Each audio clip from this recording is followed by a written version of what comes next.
ബാറാസീറ് 23 അധ്യായം 12 മുതൽ 19 വരെ തിരുവചനങ്ങൾ. ബാരക്കുമോർ. ഇവയിൽ നിന്നെല്ലാം സ്വയം വിട്ടു നിൽക്കുന്നവൻ ജീവൻ കാണും. അവൻ പാപങ്ങളിൽ കലർന്നു ചേരുകയില്ല. നിന്റെ വായ ഭോഷത്വം അഭ്യസിക്കരുത്, എന്തെന്നാൽ അതിൽ വ്യാജവചനങ്ങളുണ്ട്. നിനക്ക് അപ്പനും അമ്മയുമുണ്ടെന്ന് നീ ഓർക്കണം. അവരുടെ മുമ്പിൽ തെറ്റുകാരനാകാതെ ഭക്തിപൂർവ്വം രക്ഷപ്പെടുക. അഭ്യസനത്തെ നീ പുച്ഛിക്കുകയും ഞാൻ ജനിക്കാതിരുന്നെങ്കിൽ നന്നായിരുന്നു എന്ന് നീ പറയുകയും നിന്റെ ജന്മദിനത്തെ നീ ശപിക്കുകയും അരുത്. നിഷ്പ്രയോജന കാര്യങ്ങൾ അഭ്യസിക്കുന്നവൻ അവൻ്റെ ആയുഷ്കാലത്തിൽ ഒരിക്കലും വിജ്ഞാനം അഭ്യസിക്കുകയില്ല. ജഡമോഹത്താൽ അശുദ്ധനായ മനുഷ്യൻ അഭ്യസനം സ്വീകരിക്കുകയില്ല. എൻ്റെ ഉള്ളം 2 കാര്യം ദ്വേഷിച്ചിരിക്കുന്നു, 3 കാര്യം ക്രോധമുയർത്തുന്നു.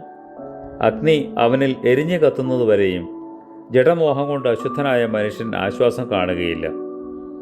ഭോഗാസക്തനായ മനുഷ്യൻ്റെ ശരീരത്തിന് എല്ലാ ജഡവും ഇമ്പമുള്ളതായി തോന്നും.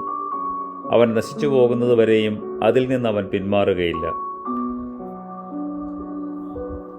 കർത്താവായ യേശു മിശിഹ, നിനക്കും ഞങ്ങളുടെ രക്ഷയ്ക്ക് വേണ്ടി നിന്നെ അയച്ച പിതാവിനും നിന്റെ പരിശുദ്ധ റൂഹായ്ക്കും ഇപ്പോഴും എല്ലായ്പ്പോഴും എന്നേക്കും സ്തുതിയും വന്ദനവും യോഗ്യമാകുന്നു. ആമേൻ.